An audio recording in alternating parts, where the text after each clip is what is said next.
Hello everyone, I'm Alok Sharma, science teacher of New St. Stephen Public School, Unit 3rd, Agra. And in this video, I'm going to discuss the 11th class chemistry chapter, classification of elements and periodicity in properties. And in this chapter, we will go to study about the properties of different kinds of elements present in the periodic table, how the periodic table is evolved, and किस और यहाँ पर हम बात कर सकेंगे कि किस तरह से ये पीरियडिक टेबल जो है मतलब कि कैसे बनी, मॉडर्न फॉर्म में कैसे आई, और उससे पहले कैसी थी, और उससे पहले किस तरीके से डिस्कवर इसका हुआ था।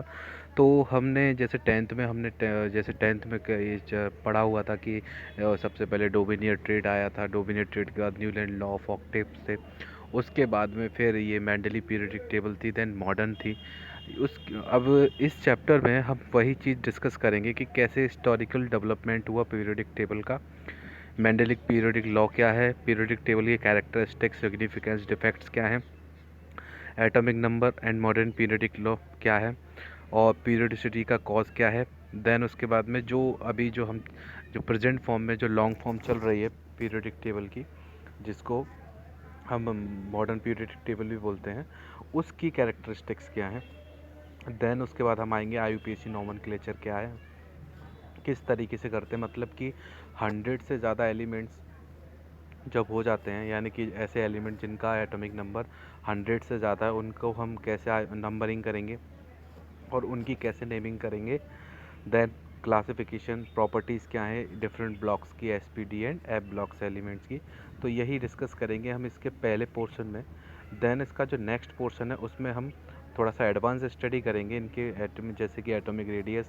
तो एटॉमिक रेडियस में covalent radius, van der Waals radius, inert gas radius, metallic radius, variation of atomic radius in the periodic table. Then उसके बाद हम आयनिक रेडियस की बात करेंगे। आयनिक रेडियस में हम बात कर सकते हैं comparison of ionic radius with atomic radius, यानी कि आयनिक और एटॉमिक रेडियस की जो कंपैरिजन है इसमें डिफरेंस क्या है। देन आइसो इलेक्ट्रॉनिक स्पीसीज़ क्या होती हैं, किस तरीके से इनकी कैरेक्टरिस्टिक्स होती हैं, वो डिस्कस करेंगे हम इसमें। देन उसके बाद आ जाते हैं इसके नेक्स्ट पोर्शन पे, यानी कि आयनाइजेशन एंथैल्पीज़ क्या है, आयनाइजेशन एंथैल्पी क्या है, क्या फैक्टर है गवर्न करता है इसको, variation of ionization enthalpy, electron gain enthalpy, electronegativity, plus उनके ट्रेंड्स क्या हैं। So in this chapter we will going to study the whole these concept about the different kinds of properties of the elements. So let's start. सबसे पहले students हम बात करेंगे यहाँ पे characteristics of modified Mendeleev periodic table की।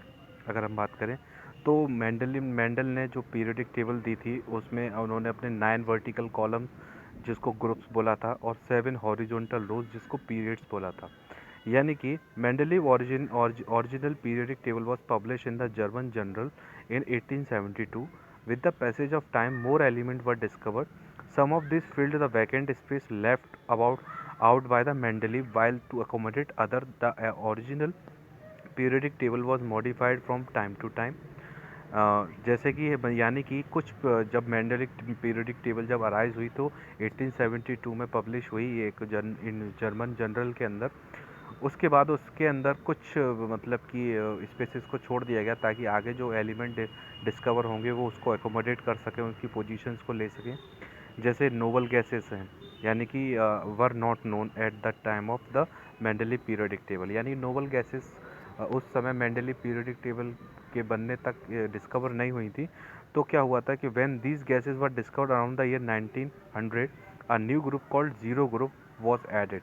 तो जैसे ही ये जो पीरियोडिक टेबल में जैसे ही ये इनर्ट गैसेस का डिस्कवर हुआ, तो यही जो इनर्ट ग्रुप है वो ज़ीरो ग्रुप बन गया, और इसी ज़ीरो ग्रुप को ऐड कर दिया गया मेंडली पीरियोडिक टेबल में, जिसकी वजह से further two groups of 14 and each called lanthanide and actinide were placed at the bottom। और lanthanide और actinide जब इनकी डिस्कवरी हुई तो इनको भी एक पीरियोडिक टेबल के बॉटम में प्लेस कर दिया गया। उसके बाद बात करते हैं कि इसके अंदर प्रॉपर्टीज़ क्या है। तो 0 1 2 3 4 5 6 7 8 ग्रुप, यानी कि टोटल 9 वर्टिकल कॉलम्स हुआ करते थे मेंडलीव पीरियोडिक टेबल में, और 7 जो है वो हॉरिजॉन्टल रोज होती थी जिसको हम पीरियड बोलते हैं। तो कुल मिला के यहाँ पर ग्रुप और पीरियड का जो कॉन्सेप्ट आया वो मेंडेलियन पीरियोडिक टेबल से आया। लेकिन कुछ डिफेक्ट निकल कर आए इसके सामने।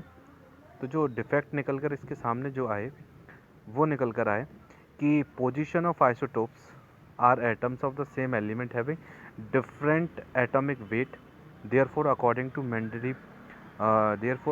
Mendeleev classification they should be placed at different places in the periodic table according to their atomic weight। यानी कि आइसोटोप्स की पोजीशन के बारे में अगर यहाँ पर बात की जाए तो यहाँ पर आइसोटोप्स की पोजीशन के बारे में नहीं बताया, लेकिन सबसे पहले हम इनकी पहली प्रॉपर्टीज़ के बारे में देखेंगे कि एनामलस पोजीशन ऑफ हाइड्रोजन, यानी कि एग्जैक्ट पोजीशन इसमें हाइड्रोजन की थी ही नहीं। मेंडलीव पीरियोडिक टेबल में hydrogen is placed in a group first A, however it resembles element of both first A alkali and और 7th ए हैलोजन। यानी कि हम बात कर सकते हैं कि जो हाइड्रोजन की जो प्रॉपर्टी है वो हैलोजन से भी मैच करती है, प्लस इधर एल्कली से भी मैच करती है। यानी कि इसी वजह से इसकी जो हाइड्रोजन की जो पोजीशन है वो फिक्स नहीं थी मेंडलीव पीरियोडिक टेबल में, और जिसकी वजह से क्या है कि इसका एक एनोमलस कंट्रोवर्शियल बिहेवियर रहा। तो पहला डिफेक्ट इसमें यही निकल कर आया है कि जो मेंडलीव पीरियोडिक टेबल है इसमें जो पोजीशन है हाइड्रोजन की वो नोन नहीं है। Now anomalous pair of element, जैसे हम बात कर सकते हैं कि जैसे कि यहाँ पर बढ़ते हुए क्रम में, जैसे कि इंक्रीजिंग ऑर्डर में हमने एटम एलिमेंट्स को रखा है कि ए बी सी डी अगर एलिमेंट्स है तो डी का एटॉमिक मास सबसे ज़्यादा होगा। लेकिन कहीं ना कहीं मेंडलीव पीरियोडिक टेबल में ऐसा हुआ कि बी का एटॉमिक मास सी से ज़्यादा है, जबकि बी जो है वो सी से पहले आ रहा है। यानी कि जैसे इसमें बात कर सकते हैं हम कि the element with lower atomic weight, for example argon, weight 39.9, और इसका अगर हम बात करें अगर हम इसकी बात करते हैं, ऐसे कोबाल्ट है इसका वेट 58.9 है, ऐसे निकल है इसका 58.7 है, एंड टेलिडियम। तो यानी कि ये जो अगर हम बात करें कि इस पूरे ग्रुप की, तो इसमें एक एनोमलस बिहेवियर है एटॉमिक मासेस को लेकर, जिसकी वजह से काफ़ी सारे प्रॉब्लम्स क्रिएट हुए। तो एक एनोमलस पहला जो डिफेक्ट मेंडलीव पीरियोडिक टेबल का था वो था हाइड्रोजन की पोजीशन को नॉट नोन करना, plus anomalous pair of element को मतलब कि ये जो एटॉमिक मास का जो डिस्ट्रक्शन चल रहा था इसके बारे में। Now second, position of isotopes. देखिए जैसे कि हम आइसोटोप्स आज पढ़ते हैं कि सेम फार्मूला बट डिफरेंट, अगर बात करें तो मास, तो यानी कि जैसे कि हाइड्रोजन है, जैसे हम बात कर सकते हैं इसमें हाइड्रोजन जो है वो 3 फॉर्म में पाए जाते हैं, प्रोटेनियम, ड्यूटेरियम एंड ट्राइटेरियम, जिसका एटॉमिक वेट 1 2 3 होता है। तो इसको हम अगर एटॉमिक वेट, तो इसका मतलब इनके एटॉमिक नंबर इसके अलग हिसाब से अलग डिफरेंट पोजीशन से इनको हम अलग अलग रखते हैं। तो इससे क्या होता है कि however the isotopes of the element have not been gain different places in the periodic table, और इसीलिए पीरियोडिक टेबल का में आइसोटोप्स का कोई भी सिस्टम नहीं था और उनको अलग अलग करके नहीं रखा गया था। उसके बाद some dissimilar element are group together while some similar element are placed in the different group. यानी कि ये दूसरा फैक्टर था कि यानी कि जो जिनकी प्रॉपर्टी एक दूसरे से मैच नहीं खा रही है वो सेम ग्रुप में है, और जिसकी प्रॉपर्टी मैच वो करे वो भी है। इस तरीके से जैसे एग्जांपल जैसे lithium, sodium, potassium first group पे रखा विथ कोइंगेंट metal such as copper, silver and gold group, their properties are quite different. हालांकि कॉपर की, सिल्वर की और गोल्ड की तीनों की प्रॉपर्टी एक दूसरे से डिफरेंट है बहुत। तो at the same time certain chemically similar element like copper and mercury have been placed in the different group. इसी तरीके से position of element of group 8, यानी कि no proper place has been allotted to 9 element of group 8 which have arrange in the 3 triad series 4th, 5th and 6th period without the justification.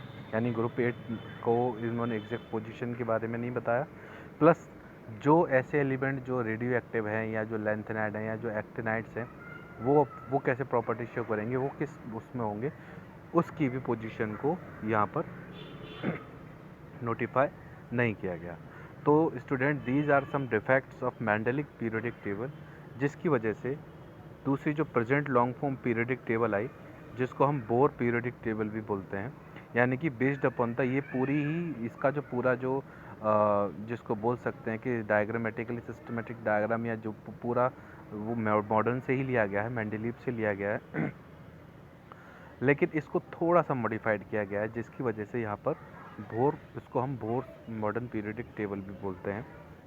तो इसका जो arrangement है वो कुछ इस तरीके से है स्टूडेंट्स, कि यहाँ पर जैसे सबसे पहले देखेंगे तो यहाँ बॉक्सेस में एलिमेंट्स को रखा है, जो जो ऊपर जो इसका जो है वो एटॉमिक नंबर शो करता है, और नीचे इसका जो एटॉमिक मास शो करता है, यानी कि symbol plus name. This is the modern periodic table. और यहाँ पर हम देख सकते हैं कि इसको पूरा खोल दिया गया है, इस पूरी पीरियडिक टेबल को। जैसे यहाँ पर फर्स्ट हाइड्रोजन फैमिली है, देन बेरिलियम फैमिली है, और यहाँ पर जो फर्स्ट ग्रुप स्टार्ट हो रहा है वो हाइड्रोजन फैमिली से स्टार्ट होता है। तो first two groups is called S block element, यानी कि इनको लाइट एलिमेंट्स भी बोल सकते हैं। और थर्ड से लेकर 12 ग्रुप, यानी कि यहाँ पर देख सकते हैं ये डी ब्लॉक, यानी ट्रांजिशन एलिमेंट्स बोल सकते हैं, यानी कि ये ट्रांजिशन एलिमेंट या हैवी अर्थ मेटल्स भी बोल सकते हैं। तो जैसे हम फर्स्ट और सेकंड ग्रुप को बोलते हैं लाइट मेटल्स, तो थर्ड से लेकर 12th ग्रुप तक हम बोलेंगे हैवी अर्थ मेटल। तो ये जो हैवी अर्थ मेटल्स है, इन्हीं को हम ट्रांजिशन मेटल एलिमेंट्स भी बोल सकते हैं। क्योंकि ये ट्रांजिशन इसलिए क्योंकि इनकी ऑक्सीडेशन स्टेट जो है वो वेरी करती रहती है। देन उसके बाद 13 से लेके 18th ग्रुप तक इसको हम बोलते हैं पी ब्लॉक एलिमेंट, जिसमें यहाँ पर कितने ग्रुप्स के हैं, यानी कि यहाँ पर ये 6 ग्रुप्स यहाँ पर पी ब्लॉक के हैं। देन यहाँ पर 2 ग्रुप एस ब्लॉक के हैं, और थर्ड से लेकर 12 तक ये ग्रुप फिर डी ब्लॉक के हैं। और लास्ट में स्टूडेंट्स हम देखते हैं इसमें लैंथेनाइट्स एंड एक्टिनाइट्स। ये जो ग्रुप हैं ये इनर ट्रांजिशन एलिमेंट यानी रेयर अर्थ मेटल्स की कैटेगरी में आते हैं, जो अर्थ क्रस्ट पर काफ़ी रेयरली पाए जाते हैं। इनर इसलिए बोला जाता है इसको क्योंकि ये जो है डी ब्लॉक का ही पार्ट होते हैं। जैसे यहाँ पर 58 से लेके 71 तक लैंथेनाइट्स है, और 90 से लेके 103 तक एक्टिनॉइड्स है। तो यहाँ पर आप देखिए 57 से सीधे लैंथेनम से सीधे हैफिनियम है, 57 से 72, यानी कि अगर इसको यहाँ पर रख दिया जाए तो ये सी का ही पार्ट हो जाएगा, इसीलिए इसको हम इनर ट्रांजिशन एलिमेंट्स भी बोलते हैं। ऐसे एक्टिनियम 89 और 104 रदरफोर्डियम है, इसके बीच का जो पार्ट है वो एक्टिनॉइड 90 से 103 तक है। तो इस तरीके से ये जो स्टूडेंट्स यहाँ पर एलिमेंट्स हैं इनको अरेंज किया गया है, और ये इसी का ही पार्ट है ट्रांजिशन एलिमेंट का, इसीलिए इनको इनर ट्रांजिशन एलिमेंट बोलते हैं, जिसको दो ग्रुप में डिवाइड किया जाता है, लैंथेनाइट्स एंड एक्टिनॉइड्स। और एक्टिनॉइड्स यहाँ पर ये पूरे एलिमेंट्स, ये पूरी रेडियो एक्टिव फैमिली है, और मोस्टली जो रेडियो एक्टिव एलिमेंट्स होते हैं जैसे यूरेनियम, थोरियम, प्लूटोनियम, ये सब इसी में पाए जाते हैं।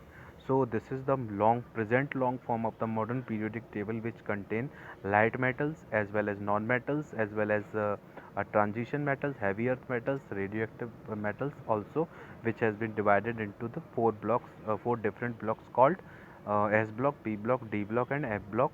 और इसको हमने 18 ग्रुप एंड 7 पीरियड्स में डिवाइड किया गया। तो टोटल यहाँ पर जो मेंडल की पीरियोडिक टेबल थी वहाँ पर वो 9 और 7 रोज में इस तरीके से डिवाइड किया गया था, लेकिन यहाँ पर 18 ग्रुप्स एंड 7 पीरियड्स में डिवाइड किया। तो वही सिस्टम है इसमें, यानी जो ग्रुप है और पीरियड वाइज है 7 पीरियड है, प्लस जो लेंथनेट्स हैं उनको हमने अलग ग्रुप में रखा हुआ है, अलग इसको जिसको हम एफ ब्लॉक बोलते हैं।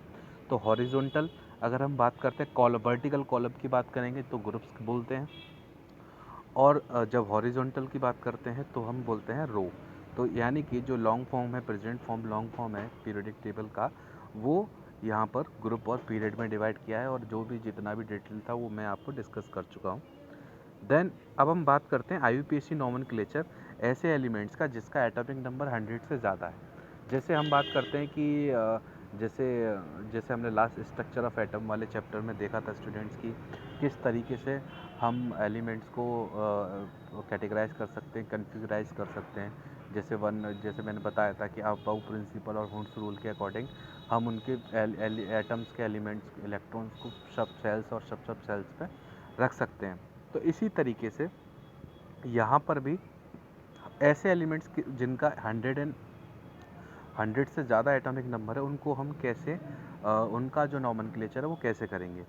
तो जैसे कि हम बात करते हैं कि यहाँ पर एब्रीविएशन है, जैसे कि 0 1 2 3 4 5 6 7 8 9। इसको बिल्कुल इस तरीके से समझिए जैसे कि हमने कार्बन कंपाउंड 10th वाले चैप्टर में आप लोगों ने पढ़ा होगा कि कार्बन कंपाउंड वाले चैप्टर में कि जैसे एक कार्बन है उसके लिए मिथ यूज़ करते हैं, 2 के लिए इथ यूज़ करते हैं, 3 के लिए prop, but, pent, hep, hex, hept, oct, non, dec, इस तरीके से यूज़ करते हैं। इसी तरीके से यहाँ पर 0 के लिए नील यूज़ करते हैं, 1 के लिए अन यूज़ करते हैं, और 2 के लिए बाई यूज़ करते हैं, 3 के लिए ट्राई, 4 के लिए क्वाड, 5 के लिए पैंट, 6 के लिए हेक्स, 7 के लिए सेप्ट, 8 के लिए ऑक्ट, 9 के लिए इन। तो इसका मतलब क्या हो गया, इसका जो एब्रीविएशन है नील, तो इसका एन यूज़ करेंगे, अन का यू यूज़ करेंगे, और बी आई का बी यूज़ करेंगे, इसका टी, इसका Q, P H S O E, इस तरीके से। तो इसका मतलब क्या हो गया कि जहाँ पर भी जैसे 100 है, तो 100 में हमें पता है कि ज़ीरो कितने होते हैं, 2, और जो सिंगल डिजिट 1 की होती है 1। तो 1 के लिए तो क्या यूज़ करते हैं, अन, और 0 के लिए नील। ठीक है, तो यानी कि नील हमारे पास में 2 बार आएगा 100 में, क्योंकि 2 ज़ीरो हैं। तो 1 के लिए अन यूज़ करेंगे वहाँ पे, और 0 के लिए नील नील यूज़ करेंगे वहाँ पे, क्योंकि 2 ज़ीरो हैं। तो अनिलियम, ईएम एंड में लगा देंगे तो अनिलियम हो जाएगा। इस तरीके से 102 एटॉमिक नंबर, अगर नंबर है एलिमेंट का, तो उसका उसका नोमेनक्लेचर कैसे करेंगे। 100 के लिए क्या करेंगे कि अन, और 0 के लिए नील, और अनिल बियम, अनबियम, अनबियम, इस तरीके से हम यहाँ पर कैटेगराइज कर सकते हैं। और इस तरीके से 100 से ज़्यादा एटॉमिक नंबर को किस तरीके से नोमेनक्लेचर किया जाए, हम उसको पता कर सकते हैं। तो जैसे यहाँ पर एक टेबल है, देखिए, 101 के लिए अनिलियम, 2 के लिए अनिल बियम, 100 के अनिल बियम, यानी कि 1 के लिए अन, 0 के लिए निल, और 3 के लिए ट्राई, तो ईएम एंड में लगा देंगे तो अनिल ट्रियम। ऐसे 1 के लिए 102 में देखा जाए तो अन, और 0 के लिए नील, और 2 के लिए बियम, तो यानी कि अनिल बियम, अनिल बियम, अनिलियम, और अनिल ट्रियम, अनिल क्वाडियम, अनिल पेंटियम, अनिल हेक्सियम, अनिल सेप्टियम, अनिल ऑक्टियम, अनिल लेनियम। इस तरीके से यहाँ पर इनको सिंबल में भी हम बात कर सकते हैं। अन के लिए यू, नील के लिए एन, यूम के लिए यू, यू एन यू। तो इसको हम ऑफिशियल पीरियोडिक टेबल में नेम के नाम से जाना जाता है, इसको मेंडेलिवियम। तो मेंडेलियम, नोबिलियम, लॉरेंसियम, रदरफोर्डियम, डोमिनियम, इस सारे एलिमेंट्स के जो नोमेनक्लेचर है वो हम इसी तरीके से करते हैं। तो ये स्टूडेंट्स यहाँ पर कुछ यहाँ पर ये ट्रिक्स हैं जिसको हम बता सकते हैं कि किस तरीके से हम यहाँ पे एलिमेंट कैटेगराइज कर सकते हैं। ठीक है, उसके बाद अब हम यहाँ पर बात करते हैं कि कुछ ग्रुप्स की, जैसे मैंने कि बताया कि जो पीरियोडिक टेबल है इसको हमने 4 डिफरेंट ब्लॉक्स में डिवाइड किया है। तो हर ब्लॉक में जितने भी एलिमेंट हैं उनके अपनी अपनी कुछ प्रॉपर्टीज़ हैं। जैसे जनरल प्रॉपर्टीज़ की बात करें तो एस ब्लॉक एलिमेंट्स, क्योंकि इनको लाइट मेटल्स बोलते हैं, तो जनरली ये सॉफ्ट होते हैं, लो मेल्टिंग बॉइलिंग पॉइंट होता है, लो आयनाइजेशन इंथैल्पी होती है, हाई इलेक्ट्रोपॉजिटिव नेचर होता है। आयनाइजेशन इंथैल्पी का मतलब होता है टेंडेंसी टू लूज इलेक्ट्रॉन, यानी कि जिसकी लो आयनाइजेशन इंथैल्पी होगी वो ईजिली अपना इलेक्ट्रॉन लूज कर देंगे। यानी कि आयनाइजेशन इंथैल्पी का मतलब क्या है कि the minimum amount of energy required to remove the most loosely electron from the atom. एक एटम में से उसके सबसे मोस्ट लूजली इलेक्ट्रॉन को निकालने के लिए जो एलिमेंट जो एनर्जी यूज़ करनी पड़ती है उसको हम आयनाइजेशन बात कर सकते हैं कि आयनाइजेशन इंथैल्पी बोल सकते हैं। तो ये जो आयनाइजेशन इंथैल्पी है इसको हम टेंडेंसी ऑफ इलेक्ट्रॉन लूजिंग से भी डिनोट करते हैं। तो जो जितना जल्दी इलेक्ट्रॉन लूज कर देगा वो उतना ही ज़्यादा आयनिक होगा, यानी वो उतना ही ज़्यादा मेटालिक होगा। Then they lose the valence outermost electron readily from +1 and +2, यानी कि +1 और यानी एक या दो ही इलेक्ट्रॉन लूज़ कर सकते हैं ये, और जिसकी वजह से काफ़ी रिएक्टिव हो जाते हैं, मेटेलिक कैरेक्टर हो जाता है इसमें। And the reactivity increase as be down the group, top से बॉटम की तरफ नीचे चलेगी तो इंक्रीज करेगी इनकी रिएक्टिविटी, क्योंकि हाई रिएक्टिव नेचर होते हैं। They never found in the pure nature, यानी कि क्योंकि हाईली रिएक्टिव हैं तो ये कंबाइंड स्टेट में ही पाए जाएंगे, नेटिव स्टेट में नहीं पाए जाएंगे। The compound of S block element with the exception of those beryllium and predominantly ionic, most of metals, beryllium, magnesium of this block impart the characteristic of the color. They are strong reducing agent. All are good conductor of heat and electricity. इसी तरीके से P block, जिस तरह से S block metals हैं, ये P block जो है नॉन मेटल्स हैं, जिसको हम बोल सकते हैं तो मोस्टली नॉन मेटल्स यही मिलते हैं। The metallic character increases top से बॉटम की तरफ मेटेलिक कैरेक्टर इंक्रीज करेगा within a group, and non-metallic character increases from left to right, और लेफ्ट से राइट की तरफ नॉन मेटेलिक कैरेक्टर इंक्रीज करेगा। इनकी आयनाइजेशन एंथैल्पी देखी जाए तो हाई होती है, इनकी लो नहीं होती है। तो हाई होने की वजह से ये इलेक्ट्रॉन लूज़ नहीं करते, गेन करते हैं, जिसकी वजह से ये नॉन मेटल हो जाते हैं। और वो एस ब्लॉक एलिमेंट जो है वो मेटेलिक होते हैं, क्योंकि उनकी लो आयनाइजेशन एंथैल्पी होती है। वो आयनिक कंपाउंड फॉर्म करते हैं, ये कोवलेंट कंपाउंड फॉर्म करते हैं। वेरिएबल ऑक्सीडेशन स्टेट होती है। ऑक्सीडेशन स्टेट जो है, ऑक्सीडाइजिंग कैरेक्टर जो है, लेफ्ट से राइट की तरफ इंक्रीज होता है। और अगर बात करें टॉप से बॉटम की तरफ, now the D block element, ये एक तरीके से हैवी अर्थ मेटल्स होते हैं, हार्ड होते हैं, मेलिएबल होते हैं, शीट्स में कन्वर्ट कर सकते हैं, डक्टाइल होते हैं, metals with high melting and boiling point, और जिनका जो मेल्टिंग और बॉइलिंग पॉइंट कैसा हाई है। गुड कंडक्टर होते हैं हीट ऑफ इलेक्ट्रिसिटी के, क्योंकि मेटल्स हैं। और इनकी जो आयनाइजेशन एंथैल्पी है वो एस ब्लॉक से ज़्यादा होती है, पी ब्लॉक से कम होती है। वेरिएबल ऑक्सीडेशन स्टेट शो करते हैं, क्योंकि ये मिडिल में पाए जाते हैं पीरियोडिक टेबल के। तो ये अगर हम इनकी बात करें तो ये मिडिल में पाए जाने की वजह से ये आयनिक, यानी कि आयनिक बॉन्ड भी बनाएंगे और ये कोवेलेंट बॉन्ड भी फॉर्म करेंगे। Their compound are generally coloured and paramagnetic, यानी कि इनके जो कंपाउंड्स हैं वो अगर इनको अगर फ्लेम पे अगर रखा जाएगा तो ये कलर्ड फ्लेम के साथ में जलेंगे। अच्छा, ये कलर्ड फ्लेम के साथ क्यों जलते हैं? इसका रीज़न ये है, इसका कलर्ड फ्लेम के साथ जलने का इनका रीज़न ये है कि ये जो है इनकी जो आउटर मोस्ट डी ऑर्बिट, क्योंकि ये डी ब्लॉक है तो ये डी ब्लॉक एलिमेंट इसलिए क्योंकि इनका लास्ट इलेक्ट्रॉन डी में मिलता है। तो डी ऑर्बिटल हाफ फिल्ड होने की वजह से या अनफिल्ड होने की वजह से क्या रहता है कि ये विजिबल लाइट को एब्जॉर्ब करते हैं और पर्टिकुलर लाइट को एमिट करते हैं, तो जिसकी वजह से ये कलर्ड भी होते हैं। देन पैरामैग्नेटिक भी होते हैं, कलर कॉम्प्लेक्सेस फॉर्म करते हैं। Most of the transition metal such as vanadium, chromium, manganese, iron, cobalt, nickel, copper and their compound are used as a catalyst. इनको कैटलिस्ट इसी की तरह इसलिए यूज़ करते हैं क्योंकि इसमें हाफ फिल्ड डी ऑर्बिटल होते हैं या एम्प्टी डी ऑर्बिटल्स होते हैं, जिसकी वजह से अदर एलिमेंट जो है वो इसमें घर कर सकते हैं। और इनमें जब जब इनको फ्री ऑर्बिटल्स मिलेंगे, तो जब फ्री ऑर्बिटल, तो फ्री ऑर्बिटल मिलने की वजह से क्या होगा कि इनमें जो है वो कैटलिस्ट की तरह एक्ट करेंगे। Most of the transition metals from alloy, यानी कि most of the transition metals क्या करते हैं, एलॉय फॉर्म करते हैं। और ये इनको एलॉय फॉर्म ये इसलिए करते हैं क्योंकि ये जो एलॉय फॉर्म करेंगे, तो एलॉयस का क्या काम है, क्योंकि इनके जो डी ऑर्बिटल्स सारा सिस्टम इनके एम्प्टी और हाफ फील्ड में रहता है। तो एम्प्टी ऑर्बिटल्स की वजह से क्या रहेगा कि ये बॉन्डिंग करेंगे आपस में एक दूसरे के साथ में, और एक से ज़्यादा मेटल को फॉर्म मिक्सचर बनाएंगे, जिसको एलॉय बोलते हैं, जो कि काफ़ी टफ होता है और काफ़ी मजबूत भी होता है, स्ट्रॉन्ग भी होता है। मोस्ट जैसे जिंक, कैडमियम और mercury have an the N-D10, यानी कि इनकी कन्फिग्रेशन जो है वो बिल्कुल फुल होती है, यानी कि इनके जो डी ऑर्बिटल जो हैं वो बिल्कुल कम्प्लीटली फिल्ड होते हैं, ठीक है, या कम्प्लीटली अनफिल्ड रहेंगे। तो वो जो है एलिमेंट जो है वो आपके पी ट्रांजिशन एलिमेंट की कैटेगरी में नहीं आते, क्योंकि वो उसकी प्रॉपर्टी को शो नहीं कर पाते हैं। So this is the properties of D block elements, जो कि हैवी अर्थ मेटल्स कहलाते हैं। Now the last block is F block, जिसको हम general outer configuration F block बोलते हैं इसको। स्टूडेंट्स, इनका जो कन्फिग्रेशन है इसमें क्या, देर आर टू सीरीज़, इसमें हमने बताया दो सीरीज़ होती है, ईच कंटेनिंग 14 एलिमेंट्स। तो फर्स्ट सीरीज़ सीरियम से ल्यूटेटियम तक होती है, जिसको लैंथेनाइड्स बोलते हैं। अगर हम बात करते हैं कि which is for the sixth period of the collectively called lanthanide, and since all these elements follow the lanthanum, these are called rare earth metals, इसीलिए इनको rare earth metals बोला जाता है। The elements of the second series, thorium to lawrencium, which form a low part the incomplete seventh period, are collectively called actinoids. Since all these elements follow the orbitals, follows the actinium periodic table and closely resembling to actinium and their properties, तो all the actinoids are radio active.